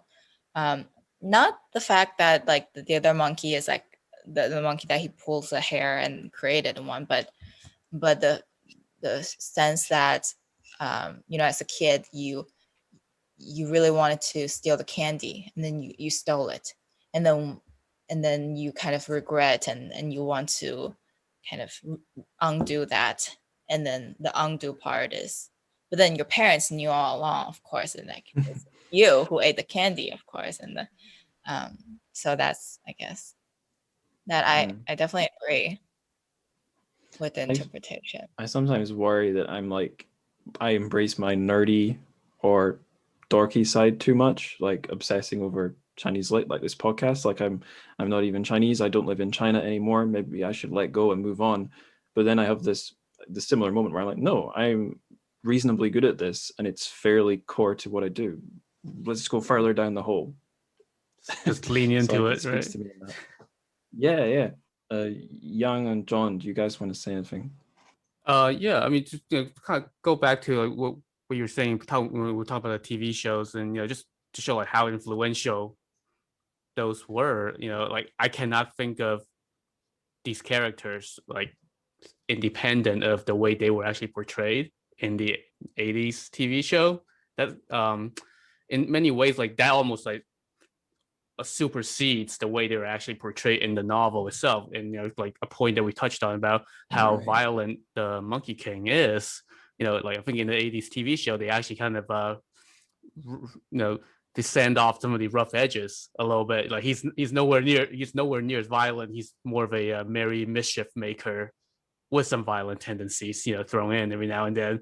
But but if you read the novel, it's he is brutally violent in some cases. I think not in this chapter, but I think in another chapter, there was a scene where they were fighting a demon, and the demon actually had taken a human princess as wife, and they had 2 kids, and like the Monkey King actually drops those kids out from midair and like kills them, right? Like just blatant violence like that, which of course they did not show in the TV show.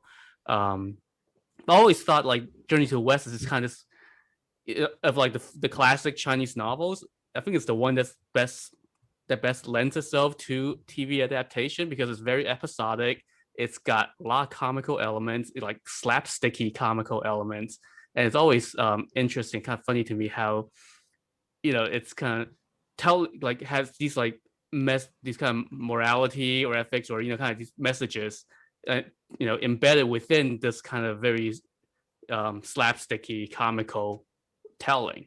Yeah, and I guess I was complaining earlier or commenting on how big some of these books are, but yeah, you're right. Long form storytelling and an episodic structure is, I get, is it maybe the same with Shuihu? Water Margin maybe works better as TV because it's got all these chapters. I don't know what you think about that. Yeah, like Shuihu has like kind of like little mini story arcs, right? So like Shuihu would be kind of like what modern TV is, right? Like you could do like a little mini like 10 episode mini arcs. Versus like the Journey to the West is literally like you can see it as a weekly sitcom kind of thing, right? Because every chapter and they all follow like a similar structure too, right? So they run into a monster.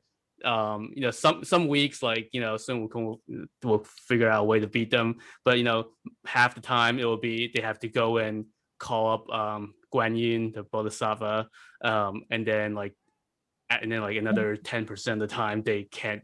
That's not enough, or she's not available for some reason, and they'll have to go find some other god to come and save them. It's literally like an act of every week's resolution is a literal act of God. So it's yeah, makes a lot of sense.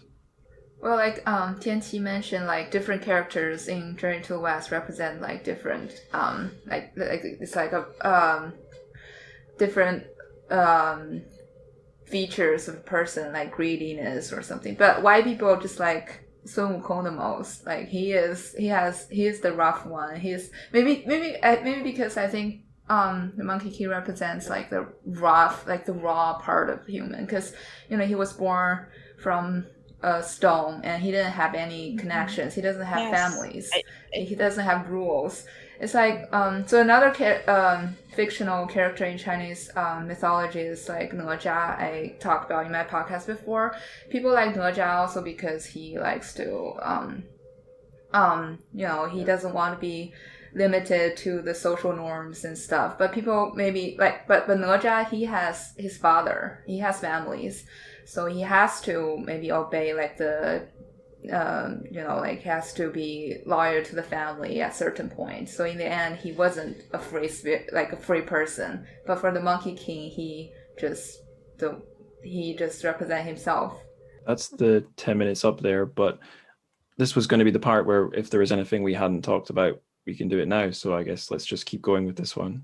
On what Yang said about, I think it's really, really good that you pointed out how Monkey King came out of stone. Really, he in the text when people are asking Wukong what is Wukong's last name or Xing, it's like or personality, kind of two ways to interpret the same word. And Wukong said, 我无姓, I don't have a name. This is in the very, very beginning. When people, yell at me, I would not be angry. When people hit me, I would not hit back. I don't have any personality. I don't have a last name. And then he says, I don't have I don't have parents, I don't have family either. And at that time, it's kind of like the existent moment for the human. I guess there is no sense of right or wrong. He doesn't have a name. There's no tag on him that says, you're the Monkey King or you're a monkey. He is just like a infant baby, basically.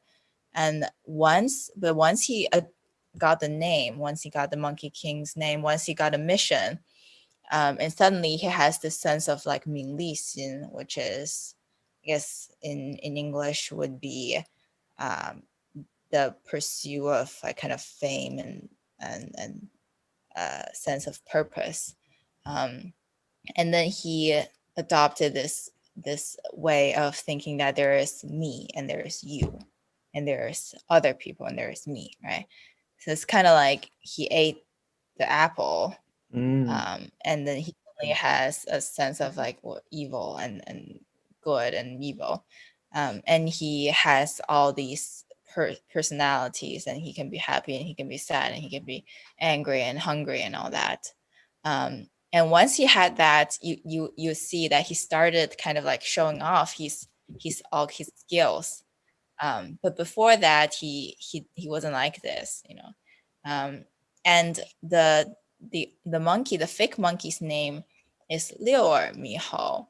And so 6 years, but it's not really 6 years. They in Buddhist, like kind of in Buddhist interpretation, in the previous chapter when Sun Wukong was visiting the another Buddhist god, he mentioned Liu Er. And then Wukong said, 此间更无六儿，只弟子一人. So at the moment, there is no Liu Er. Liu Er is like 6 years, which, you see it as like the third person kind of creeping in, like listening in. And he says, oh, it's just me. There's no like third person Watergate incident. There's nobody listening in, so you can teach me all your knowledge. That's what he told the Buddha. So and then this comes from like the Buddhist saying of 六耳不同谋, which is which kind of means that you don't share the secrets with other people. And in this story, of course, the Monkey King has 六耳. It's because he suddenly has the sense of what if like there is another possibility. So he is diverted into thinking about another way of life and another life that he could lead. So I guess in that sense, if we're really like trying to carve out like the meaning behind the text, you can interpret it that way. And Tianqi, when you were That's amazing. Sorry, John, go on. when Tianqi was talking about kind of like Sun Wukong's kind of biting the apple, kind of loss of innocence, it reminded me of like early in the novel when he goes off, when he first sets off to go in search of a master to teach him teach him the magic and things like that. When he first encounters humans, I think the novel makes an explicit point of saying that he spent years drifting around the human world, but all he saw were greed and ambition, and then it's fun. And as you observe that as he became once he learned his magic, like it's kind of like he almost like starts like taking on the human weaknesses. He falls into that same trap. The other thing that reminded me too, though, is that like from like throughout the novel, like a lot of times Sun Wukong would just comment on humanity or comment on oh, humans or this or that, and it reminds me of I don't know if anybody here watches Star Trek or is a Trekkie, but there's like a well-known cliche that like every Star Trek series always has to have like an alien character who serves as like an observer, like a commentator on human nature. And it feels like Sun Wukong is kind of playing that role here, in a lot of ways. Like he's like the Spock of the novel. Of all the people I thought we'd hear any of the characters compared to, I never would have guessed we'd be comparing Sun Wukong to Adam and Eve. But it makes so much sense now that you say it. Yeah, it's always even when there is no like moralizing, but there is always a moral tale component to the ancient stories, I feel. There was something, I don't think I read it. I think it was some podcast I listened to. Someone was doing their analysis of the Old Testament, and they said, no, I really don't remember who it was, but no, I don't remember. But they were described Cain and Abel, Adam and Eve's sons, as the first real humans.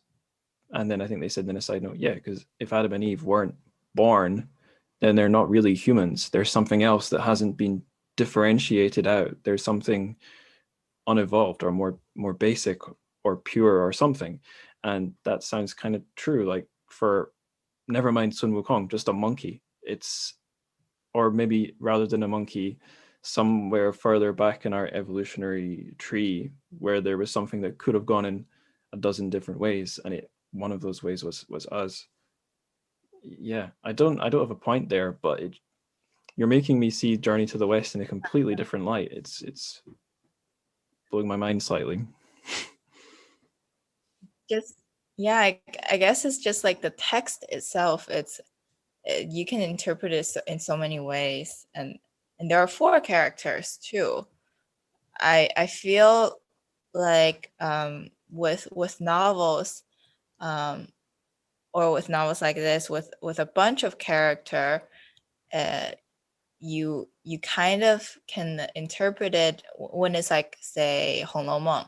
There are hundreds of characters, and you can interpret it as really like, oh, they're just one meta character, or that's Bao Yu, and then all these other characters are really like showing parts of him. But I feel in Journey to the West, all these 4 characters are you can see them as distinct beings, and you can really trace like their personalities too, because it's not always consistent. After this chapter, you'll observe, like I observed, that Monkey King became much more tamed, and more loyal, and much less kind of I'm not going to listen to you, master, type of monkey anymore. And I think it's because, he killed off that side of him, or at least he thinks that he killed off. Yeah, and why is there such a chapter? What, and like the location of it? If it's not right in the middle, if you know the right in the middle of the very middle chapter of the whole book is the Tongtianlu one, where they kind of had a road emerged out from the sea, and they kind of really went on to gone on another island or another adventure. And so I guess you can't really say, oh, this is the turning point of the story or anything, but it's I guess it's an important chapter, I think. Yeah, all the characters like go on this evolution throughout the novel, and like at the end, the Sun Wukong does become a lot more tame, and the pig, who are supposed to represent like the base impulses, I think he improves to a degree. We don't really know. See, the thing is, like, we don't really know much about Sha He because he never gets any lines. Like, I always would like to see a retelling of this story from like his perspective. Like, I'm the guy who's carrying the luggage, and I'm watching like all these other folks, my other companions, like go on crazy adventures, and like he's just observing them, and like, oh yeah, I'm just carrying all the luggage for you guys. Do you think in his head he'd be ranting at them? Right? Yeah. It's kind of like the Hufflepuff of the Force group. And then there's the off-Broadway show I went to see. It's called Puffs, which is just the Hufflepuff story, which is very short, of course, not almost at all. And but Sha He doesn't have like a presence, strong presence, but maybe he benefits from a TV version then, because at least he's visually present, even if he's not speaking. a lot of times he's like the peacemaker, I guess. Yeah, when Sun Wukong and Zhuge Jie kind of starts bickering.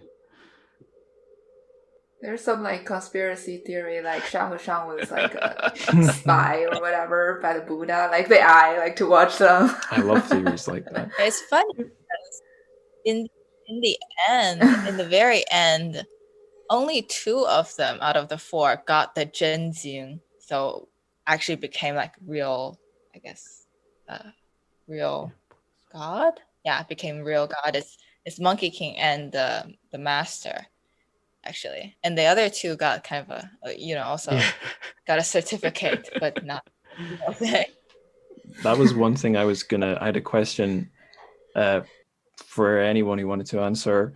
I remember, again, token Westerner question. I remember reading, I just arrived in China. I had the October holiday. I didn't know where to go, but I had a history book, which was China history. So the whole country's history for thousands of years in one chunky book.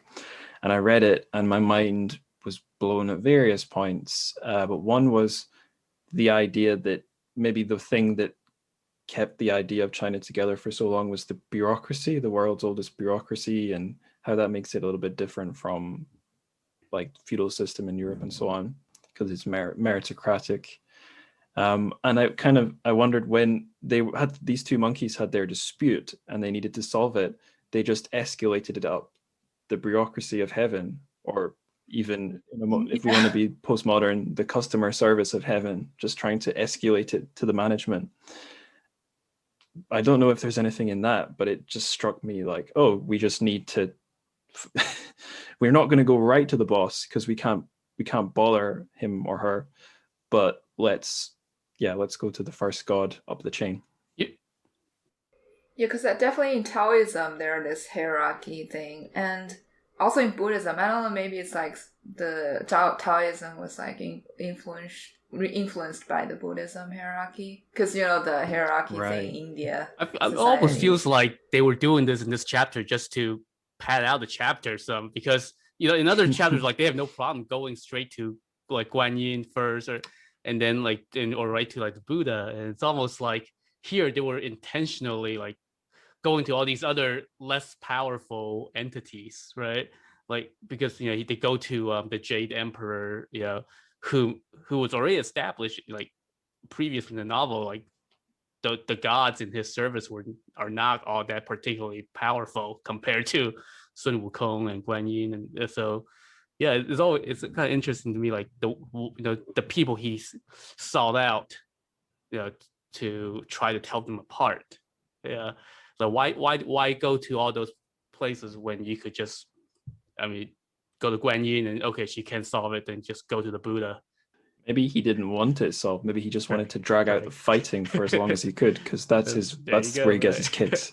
I feel like Buddha is also like the ultimate Buddha is also doing kind of a PR thing, because at the scene, right, the 2 monkeys are here, and then there's all the god watching them, and he's kind of like doing the judging part, but also if he had knew all along, who is who, and this is like a show that the Monkey King put on or something like that, all these conspiracy theories, but yeah, he didn't say that, oh, it's all you, or it's all you, or like who is evil and who is good.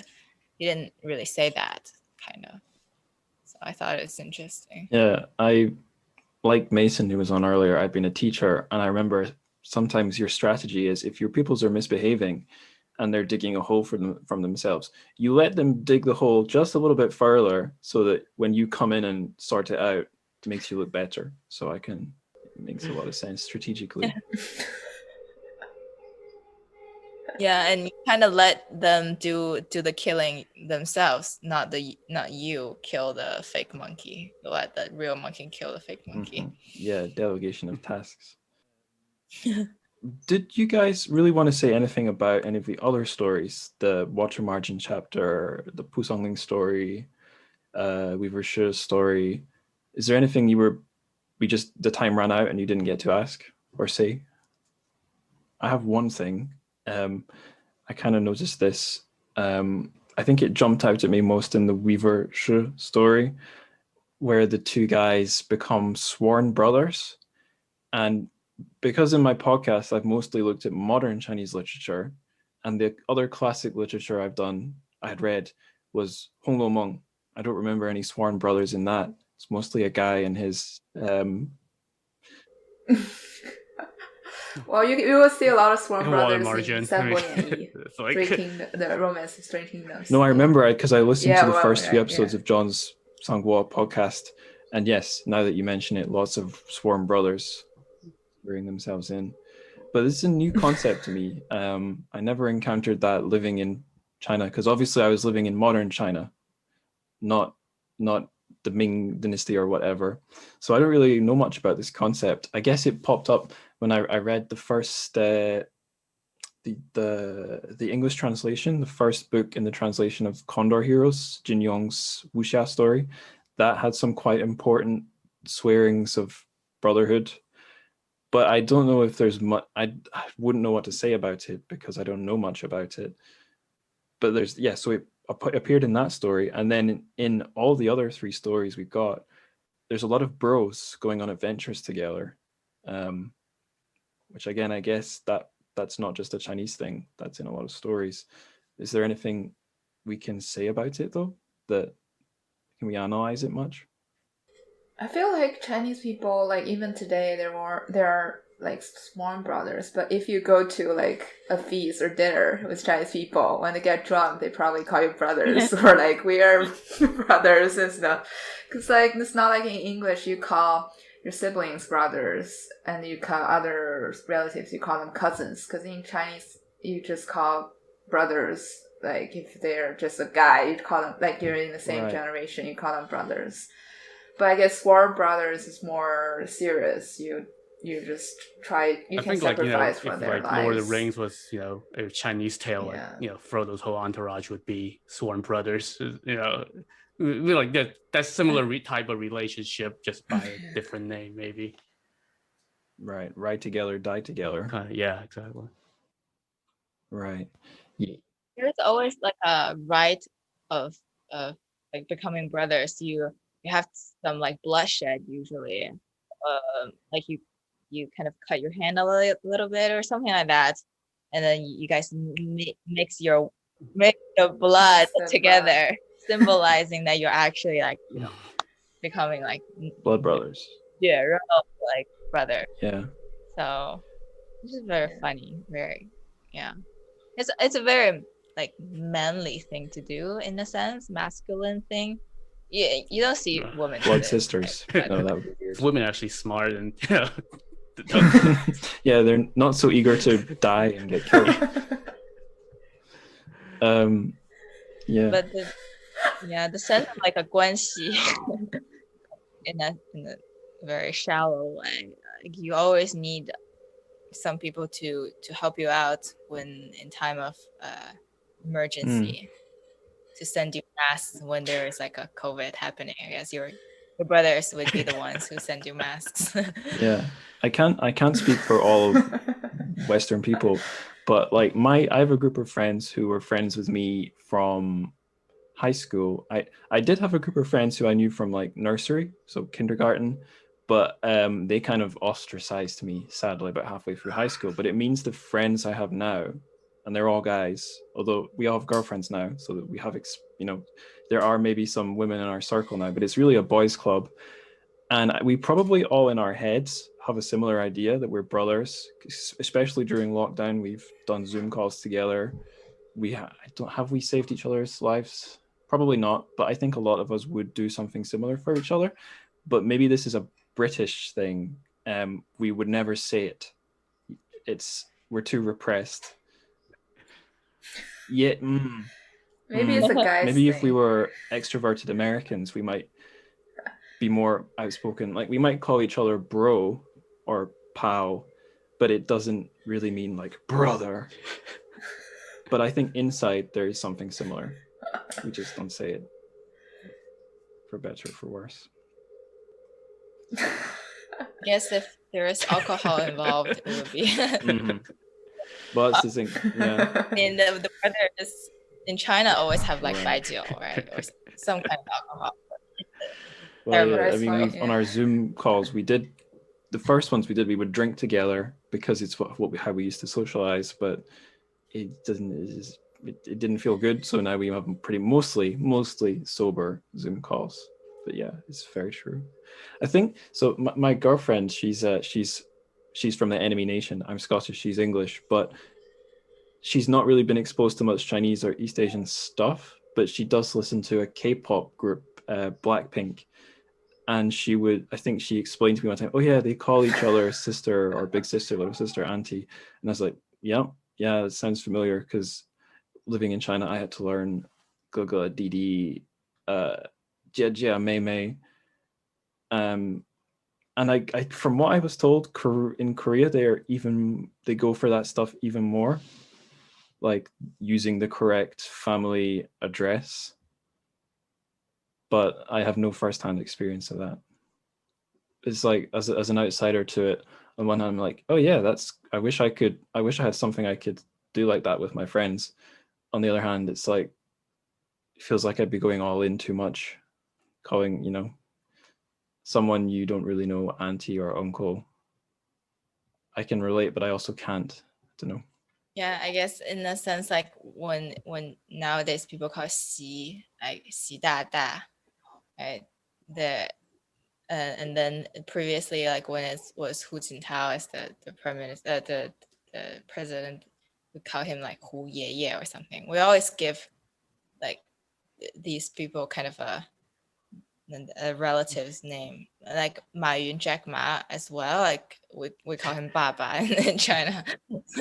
So it's like daddy. But in the US, I feel it's a kind of a sort of different connotation when you call like Elon Musk your daddy. no. 'cause, but Yeah, no, we don't do anything like that in Britain. But I think the one time in English you'll come across that is references to Joseph Stalin. For some reason, they would call him Uncle Joe. God knows why. But maybe that's better suited for like these strongman authoritarian leaders. I don't know.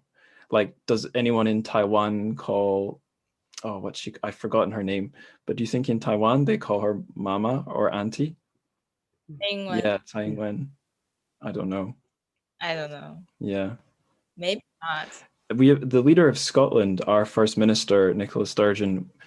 No one calls her auntie. Oh, she does look like a bit like a Sugalan Ai, but we do call her Nikki. So I think maybe the equivalent in the UK is giving people informal name, like some people still do call Boris Johnson Bojo. It's maybe a similar thing. Bojo. Just a term of familiarity, I think, right? Yeah. Yeah. I don't know if there's a similar thing in the US. Like, did people call Obama Barry Obama? I think people call Bernie Sanders like kind of Bernie, Just yeah. Bernie. I think it's just, Yeah. like if you call somebody like by Bernie. the first name, right? Yeah. Yeah. Even your family members, you don't really call you auntie. Oh no, I Just could call never their get away name, with that. so.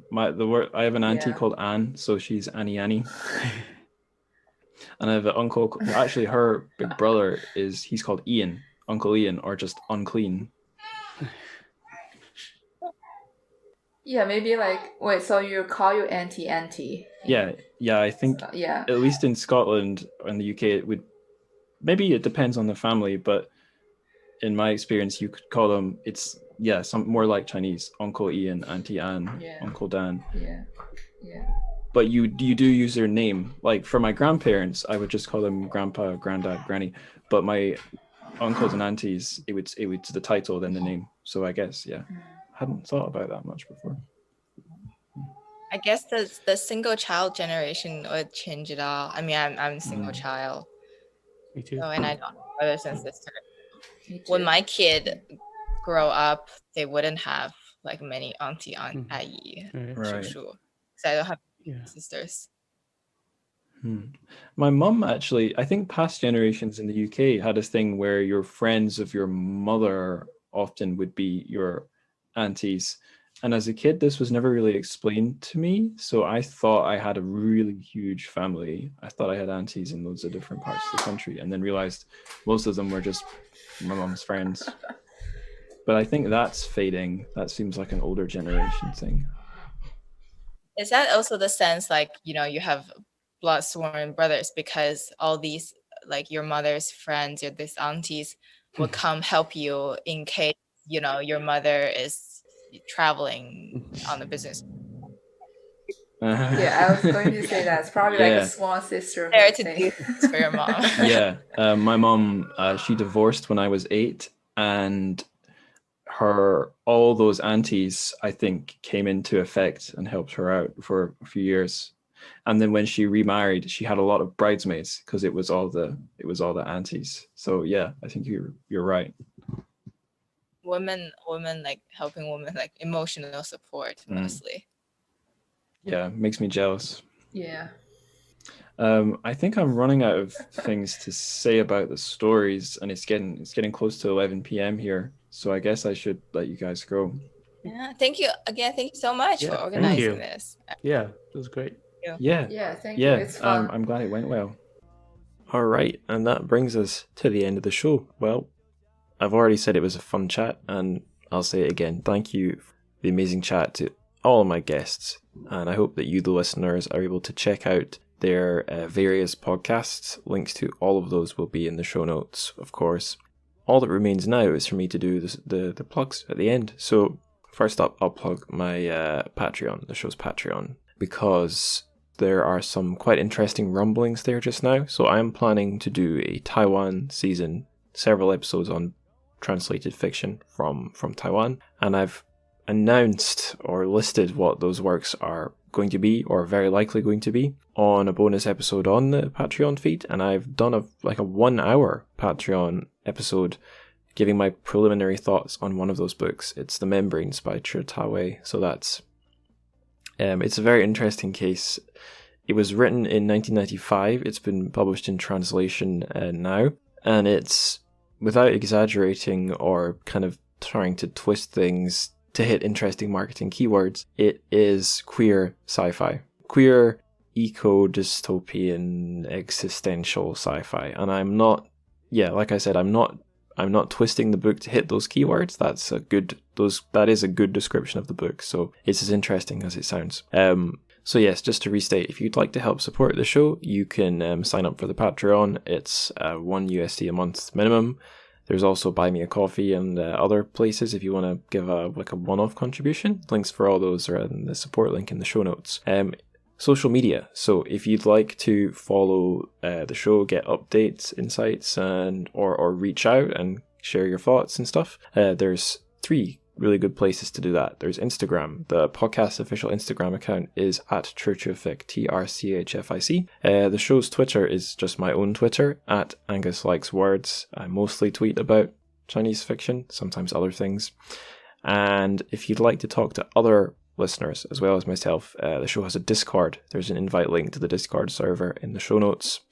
Would love to get a bit more activity on there. It's generally quite quiet, but we do have the odd spark of conversation about a recent episode or a past one or something. Another fun thing, the show is on YouTube, and I mean, if you're already subscribing to the podcast, this is a bit of a redundant shout out, but I've been making animated versions of the episodes. So basically they'll have a little squiggly spectrogram or whatever it's called, a wavelength for each speaker. That'll be a bit tricky to do for this one because so many people are speaking, and Mason checks out quite early on, but I'll figure out something for this episode. It should be interesting. And last of all, it's the part where I tell you the best thing you can do for the show, and that is to spread the word. So tell your sworn brothers and your sworn sisters and your violent simian doppelganger just before you crush him with your great big death stick pole thing. Tell him about the show, and at least, before he gets crushed under its infinite weight and power, maybe he'll be able to download a few episodes and help boost my stats. That would be really appreciated.